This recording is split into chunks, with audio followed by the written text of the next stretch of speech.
Hello friends, Boyapati Srinu అను నరసింహ బాలకృష్ణ వీళ్ళ combination అంటేనే ఒక హైప్ భయ్య. మరి వీళ్ళ కాంబినేషన్లో వచ్చిన ఎప్పటి వరకు 3 సినిమాలు బ్లాక్ బస్టర్ హిట్లు. Simha blockbuster, Legend blockbuster, అదేవిధంగా అఖండ 1 బ్లాక్ బస్టర్. అయితే ఈ బ్లాక్ బస్టర్ కాంబినేషన్కి తెరపడింది భయ్య. మరి వీళ్ళ కాంబినేషన్లో ఫస్ట్ టైం అఖండ 2 ఫ్లాప్ అవ్వబోతుంది. మొన్నటి వరకు అయితే ఈ మూవీ డిజాస్టర్ దిశగా వెళ్ళింది భయ్య. అయితే నిన్న వచ్చిన కలెక్షన్స్తో ఆ డిజాస్టర్ నుంచి గట్టెక్కి ఫ్లాప్ వైపు అయితే దూసుకెళ్తుంది భయ్య. అయితే ఈ మూవీ యావరేజ్ లిస్టులోకి వెళ్ళాలంటే ఎంతవరకు గ్రాస్ అండ్ షేర్ వరల్డ్ వైడ్గా రావాలి, అసలు ఇప్పుడు వరకు వరల్డ్ వైడ్గా అదేవిధంగా ఏరియా వైజ్గా ఎంతవరకు గ్రాస్ అండ్ షేర్ వచ్చింది, జరిగిన బిజినెస్ని బట్టి ఇంకా ఎంతవరకు గ్రాస్ అండ్ షేర్ వస్తే హిట్ లిస్ట్లోకి వెళ్తుంది అనేది చాలా క్లియర్గా ఈ వీడియోలో అయితే తెలుసుకుందాం భయ్య. ఈ మూవీ యొక్క కలెక్షన్స్ గురించి వీడియో అయితే చేయకూడదు అనుకున్నాను, కానీ నిన్న ఈ మూవీకి కలెక్షన్స్ చాలా అద్భుతంగా వచ్చాయి. దాదాపుగా 1,50,00,000 పైన షేర్ అనేది వచ్చింది. ఇదైతే చాలా మంచి నెంబర్ అని చెప్పవచ్చు. 8వ రోజు 7వ రోజు 1 కోటిలోపు షేరే రాబట్టిన శనివారం అదేవిధంగా నిన్న ఆదివారం వీకెండ్ అవటం వల్ల, హాలిడేస్ అడ్వాంటేజ్ ఉండటం వల్ల కలెక్షన్స్ బాగా వచ్చాయి భయ్య. మరి ఇదే ఊపు క్రిస్మస్ ఎండింగు అదేవిధంగా న్యూ ఇయర్ ఫస్ట్, ఇక సంక్రాంతి సినిమాలు వచ్చే ఫస్ట్ వీక్ వరకు కొనసాగించిందంటే ఖచ్చితంగా డిజాస్టర్ నుంచి గట్టెక్కి ఫ్లాప్ వైపు అడుగులేసి అవసరమైతే యావరేజ్ లిస్టులోకి కూడా వెళ్ళే అవకాశం అయితే ఉంది. ఇక డీటెయిల్స్ అన్నీ కూడా మాట్లాడుకుందాం భయ్య. మరి ఏరియా వైజ్ జరిగిన బిజినెస్ని బట్టి ఈ 10 రోజులకి ఎంతవరకు గ్రాస్ వచ్చింది, అదేవిధంగా ఎంతవరకు షేర్ వచ్చింది, ఇంకా ఎంతవరకు గ్రాస్ అండ్ షేర్ వస్తే హిట్ లిస్ట్లోకి వెళ్తుంది అనేది క్లియర్గా తెలుసుకుందాం. మరి నైజాంలో ఈ మూవీకి దాదాపుగా 20.5 కోట్ల వరకు బిజినెస్ అనేది జరిగింది. మరి ఎప్పటి వరకు 10 రోజులకి 18.5 కోట్ల వరకు షేర్ అనేది వచ్చింది భయ్య. అంటే నైజాంలో ఈ మూవీ హిట్ అనిపించుకోవాలంటే ఇంకా 2 కోట్ల వరకు షేర్ అనేది రాబట్టాల్సి ఉంది. మరి 2 కోట్ల షేర్ నైజాంలో అంటే వచ్చే అవకాశం అయితే ఎక్కువ ఉంది భయ్య. ఇంకా హాలిడేస్ ఉన్నాయి, 31st ఉంది, అదేవిధంగా న్యూ ఇయర్ ఉంది, క్రిస్మస్ ఉంది, ఈ విధంగా చాలా ఉన్నాయి. మరి ఈ హాలిడేస్ అడ్వాంటేజ్ అన్నిటితో కలిపి నైజాంలో మొత్తం మీద 2 కోట్లు రాబట్టి నైజాంలో బ్రేక్ ఈవెన్ అయ్యి హిట్ లిస్ట్లోకి వెళ్ళే అవకాశం అయితే గట్టిగా కనిపిస్తుంది. ఇక సీడెడ్ విషయానికి వస్తే భయ్య, నందమూరి నరసింహ బాలకృష్ణకి సీడెడ్లో చాలా ఫ్యాన్ ఫాలోయింగ్ ఉంటుంది. మరి అక్కడ మాస్ సినిమాలకే ఫ్యాన్ ఫాలోయింగ్ ఉంటుంది. అటువంటి సీడెడ్ ఏరియాలో కూడా ఈ మూవీ అయితే డిజాస్టర్ అవ్వబోతుంది భయ్య. దానికి కారణం అంటే బిజినెస్ అని చెప్పవచ్చు. దాదాపుగా నైజాంతో సమానంగా సీడెడ్లో బిజినెస్ అనేది జరిగింది. దాదాపుగా 20 కోట్ల బిజినెస్ అనేది సీడెడ్లో జరిగితే ఎప్పటి వరకు 11.5 కోట్ల వరకు షేర్ అనేది వచ్చింది. మరి ఈ మూవీ ఇంకా అక్కడ హిట్ లిస్ట్లోకి వెళ్ళాలంటే నైజాంలో బ్రేక్ ఈవెన్ అవ్వాలంటే దాదాపుగా 8.5 కోట్ల వరకు షేర్ అనేది రాబట్టాల్సి ఉంది. ఇదైతే ఇంపాసిబుల్ భయ్య.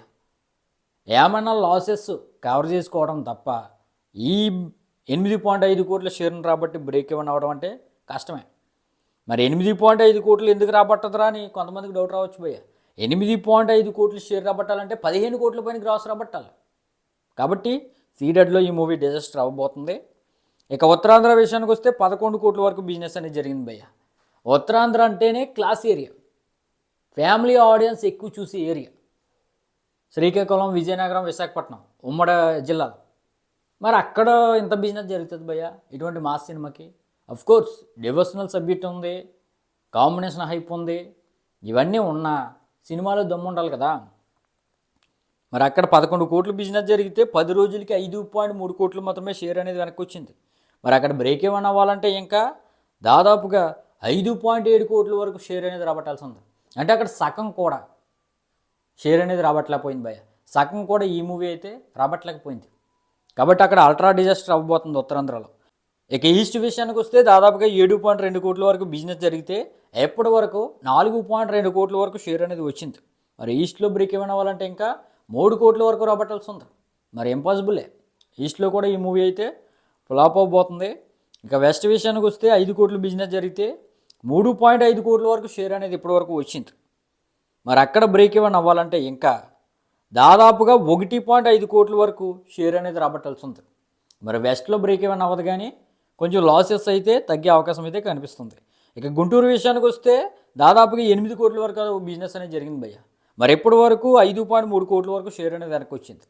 మరి అక్కడ బ్రేక్ ఈవెన్ అవ్వాలంటే ఇంకా 2.7 కోట్ల వరకు షేర్ అనేది రాబట్టాల్సి ఉంది. అక్కడ కూడా బ్రేక్ ఈవెన్ కష్టమే. ఇక కృష్ణా విషయానికి వస్తే 5.2 కోట్ల వరకు బిజినెస్ జరిగింది. ఎప్పటి వరకు 3.5 కోట్ల వరకు షేర్ అనేది వెనక్కి వచ్చింది. అక్కడ బ్రేక్ ఈవెన్ అవ్వాలంటే ఇంకా 1.7 కోట్ల వరకు షేర్ అనేది రాబట్టాల్సి ఉంది. ఇక్కడ లిటిల్ బిట్ తక్కువ లాసెస్తో ఎండ్ అయ్యే అవకాశం ఉంది భయ్య. కృష్ణాలో నరసింహ బాలకృష్ణకి ఫ్యాన్ బేస్ ఎక్కువ ఉంటుంది. కానీ నెల్లూరు విషయానికి వస్తే 3.6 కోట్ల వరకు బిజినెస్ అనేది జరిగింది. ఇప్పటి వరకు 2.7 కోట్ల వరకు షేర్ అనేది వెనక్కి వచ్చింది. అక్కడ ఇంకా బ్రేక్ ఈవెన్ అవ్వాలంటే దాదాపుగా 90 లక్షల వరకు షేర్ అనేది రాబట్టాల్సి ఉంది. మరి అక్కడ లాసెస్ కొంచెం మిగిల్చే అవకాశం అయితే ఉంది.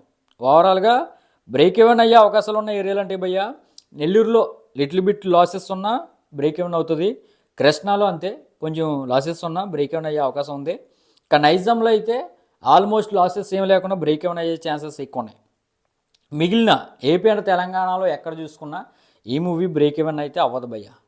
ఇక ఈ విధంగా ఏపీ అండ్ తెలంగాణలో దాదాపుగా 80 కోట్ల వరకు బిజినెస్ జరిగితే 81 కోట్ల టార్గెట్తో ఈ మూవీ అయితే బరిలోకి దిగింది. మరి 10 రోజులకి దాదాపుగా 54 కోట్ల వరకు షేరు, 90 కోట్ల వరకు గ్రాస్ ఏపీ అండ్ తెలంగాణలో ఈ మూవీ అయితే రాబట్టింది. మరి ఎప్పటి వరకు 54 కోట్ల వరకు షేర్ రాబట్టింది కాబట్టి జరిగిన బిజినెస్ను బట్టి ఇంకా 27 కోట్ల వరకు షేర్ను, ఒక 45 కోట్ల వరకు గ్రాస్ను ఈ మూవీ రాబడితే హిట్ లిస్ట్లోకి వెళ్తుంది భయ్య. ఇక ఈ weekend advantage, new year advantage, 31st, ఇక సంక్రాంతి సినిమాలు వచ్చే వరకు ఈ విధంగా ఎలా చూసుకున్నా ఒక 10 కోట్లు షేర్ రాబట్టగలిగిన 15 నుంచి 20 కోట్ల వరకు లాసెస్ అయితే ఈ మూవీ అయితే ఏపీ అండ్ తెలంగాణలో మిగిల్చే అవకాశం అయితే గట్టిగా కనిపిస్తుంది భయ్య. ఇక కర్ణాటకలో 10 కోట్ల వరకు బిజినెస్ జరిగింది, కర్ణాటక ప్లస్ రెస్ట్ ఆఫ్ ఇండియాలో. మరి ఇప్పటి వరకు 6.5 కోట్ల వరకు షేర్ అనేది వెనక్కి వచ్చింది. ఇంకా అక్కడ బ్రేక్ ఈవెన్ అవ్వాలంటే 3.5 కోట్ల వరకు షేర్ అనేది రాబట్టాల్సి ఉంది. ఇక కర్ణాటక అండ్ రెస్ట్ ఆఫ్ ఇండియాలో కూడా ట్రెండ్ అంత ఏం మంచిగా లేదు కాబట్టి అక్కడ కూడా ఈ మూవీ ఫ్లాప్ అవ్వబోతుంది. అదేవిధంగా ఓవర్సీస్లో ఆల్రెడీ డిజాస్టర్ అయిపోయింది. మరి అక్కడ 12.5 కోట్ల వరకు బిజినెస్ జరిగితే ఇప్పటి వరకు 5 కోట్లు మాత్రమే షేర్ అనేది వెనక్కి వచ్చింది, సగం కూడా రాబట్టలేదు. మరి ఇంకా ఓవర్సీస్లో బ్రేక్ ఈవెన్ అవ్వాలంటే దాదాపుగా 8.5 కోట్ల వరకు షేర్ అనేది రాబట్టాల్సి ఉంది. ఇదైతే పెద్ద నెంబరే. ఆల్రెడీ ఓవర్సీస్లో ఇప్పుడు పడిపోయింది కాబట్టి అల్ట్రా డిజాస్టర్, ప్రోమ్యాక్స్ డిజాస్టర్ అనేది ఓవర్సీస్లో అయింది బై ఈ మూవీ. మరి ఈ విధంగా వరల్డ్ వైడ్గా 103 కోట్ల వరకు బిజినెస్ జరిగితే 104 కోట్ల టార్గెట్తో ఈ మూవీ అయితే బరిలోకి దిగింది. మరి ఎప్పటి వరకు 10 రోజులకి దాదాపుగా 65 కోట్ల వరకు షేర్ను, 112 కోట్ల వరకు గ్రాస్ను ఈ మూవీ అయితే రాబట్టింది భయ్య. మరి ఈ విధంగా ఈ మూవీ వరల్డ్ వైడ్గా బ్రేక్ ఈవెన్ అవ్వాలంటే ఇంకా 38 కోట్ల వరకు షేర్ను, అదేవిధంగా 60 కోట్ల వరకు గ్రాస్ను రాబట్టాల్సి ఉంది. మరి ఓవరాల్గా ఒక 18 కోట్ల వరకు షేర్ను వరల్డ్ వైడ్గా రాబట్టగలిగిన ఒక 20 కోట్ల వరకు లాసెస్ మిగిల్చే అవకాశం అయితే గట్టిగా కనిపిస్తుంది భయ్య. మరి ఆ విధంగా లాంగ్ రన్లో ప్రజెంట్ ఒక 65 కోట్లు వచ్చింది కాబట్టి ఇంకా ఒక 18 కోట్లు అంటే ఒక 80 కోట్ల పైన ఈ మూవీ షేర్ రాబట్టగలిగితే జరిగిన 103 కోట్ల బిజినెస్ని బట్టి యావరేజ్ మూవీగా ఈ మూవీని అయితే కన్సిడర్ చేయొచ్చు. మరి 80 కోట్ల లోపు షేర్ అనేది వచ్చిందంటే ఇక ఈ మూవీ డిజాస్టర్ లిస్ట్లో వేసేవలసిందే. మరి ఈ కలెక్షన్స్ని బట్టి, ఈ ట్రెండ్ని బట్టి అసలు ఈ మూవీ లాంగ్ రన్లో ఎంతవరకు గ్రాస్ ఆన్ షేర్ రాబట్టే అవకాశం ఉంది, బ్రేక్ ఈవెన్ని ఎంతవరకు అచీవ్ చేసే అవకాశం ఉంది అనేది మీరు కింద కామెంట్ అయితే చేయండి భయ్య.